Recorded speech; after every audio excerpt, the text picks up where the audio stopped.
লগাবে কিশোরের অস্বাভাবিক মৃত্যু, এ নিয়ে অগ্নিগর্ভ মল্লারপুর। রাজ্য রাজনীতিতেও ঝড়, মুখোমুখি তৃণমূল বিজেপি।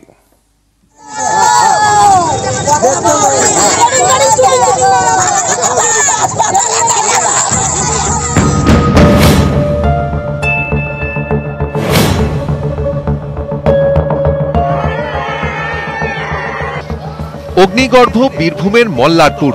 লকআপে কিশোরের অস্বাভাবিক মৃত্যু।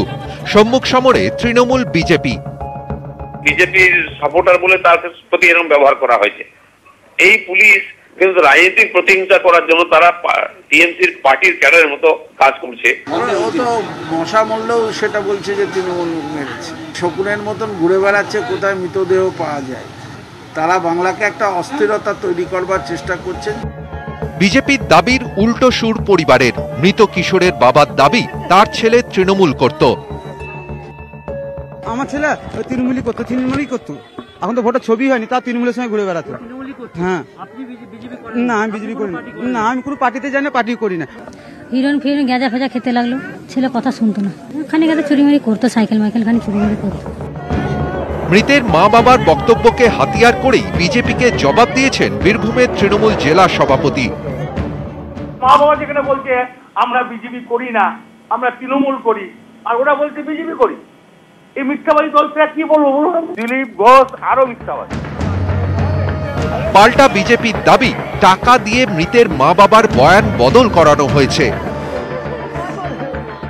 পয়সা দিয়ে চেপে দেওয়ার চেষ্টা করছেন। এর আগে যেমন টিএমসি করেছে, পরিবার বিজেপি সাপোর্টার ছিল, ছেলেটা তো রাজনীতি করে না, তাকে ভয় দেখিয়ে টাকা দিয়ে তাকে বলিয়ে নেওয়া হয়েছে আমার ছেলে খারাপ ছিল। শুধু দরজাই নয়, তৃণমূল এবং রাজ্য সরকারের উপর চাপ বাড়াতে পথেও নামছে গেরুয়া শিবির। শনিবার 12 ঘন্টা মল্লারপুর বন্ধের ডাক দিয়েছে বিজেপি। বীরভূম থেকে ক্যামেরায় শুভব্রত কুণ্ডুর সঙ্গে অক্ষয় ধীবর ও বিশ্বজিৎ সাহা, নিউজ 18 বাংলা। মল্লারপুরে লকআপে নাবালকের অস্বাভাবিক মৃত্যু। এই মৃত্যু ঘিরে নানা প্রশ্ন। একজন নাবালককে কেন লকআপে আটকে রাখা হলো? কেন জুভেনাইল কোর্টের সামনে তাকে পেশ করা হলো না? মল্লারপুর থানার পুলিশের ভূমিকা প্রশ্নের মুখে।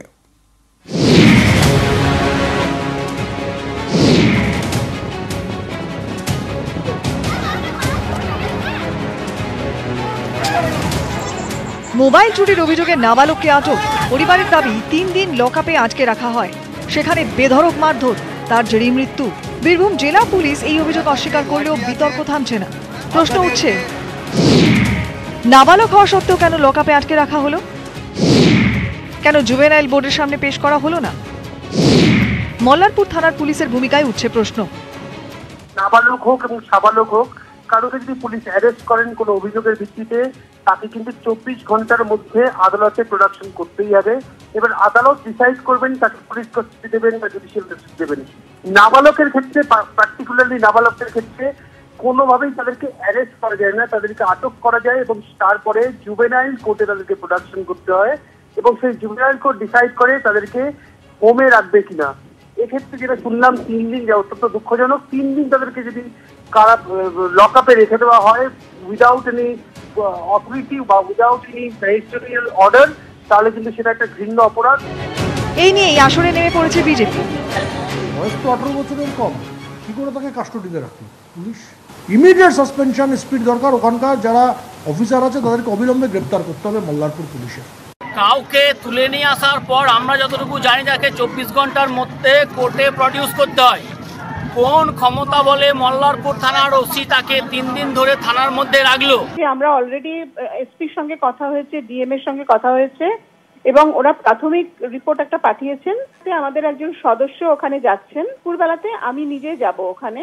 আমরা চাই যে এটা একটা পূর্ণাঙ্গ তদন্ত হোক, কারণ এটা অত্যন্ত দুর্ভাগ্যজনক একটি ঘটনা। পরিবারের অভিযোগ, তাদের ছেলেকে পিটিয়ে মেরে তারপর পুলিশ খবর দিয়েছে, তড়িঘড়ি ময়নাতদন্ত করেছে। মানতে নারাজ পুলিশ। তাদের পাল্টা দাবি, মৃতের পরিবারকে সঙ্গে সঙ্গে খবর দেওয়া হয়েছে। হেফাজতে মৃত্যুর ক্ষেত্রে জাতীয় মানবাধিকার কমিশন এবং সুপ্রিম কোর্টের নির্দেশিকা মেনেই কাজ করেছে পুলিশ। 3 জন চিকিৎসকের মেডিকেল বোর্ড তৈরি করা হয়েছে। মৃতের পরিবারের সদস্যদের উপস্থিতিতে ওই চিকিৎসকরাই ময়নাতদন্ত করেছেন। এক্সিকিউটিভ ম্যাজিস্ট্রেটের উপস্থিতিতে ময়নাতদন্ত হয়েছে, ভিডিওগ্রাফিও করা হয়েছে। এছাড়া বিচার বিভাগীয় তদন্ত হচ্ছে। কিন্তু এতেও বিতর্ক থামছে না, মল্লারপুর থমথমে। বীরভূম থেকে অক্ষয় ধীবর, নিউজ 18 বাংলা।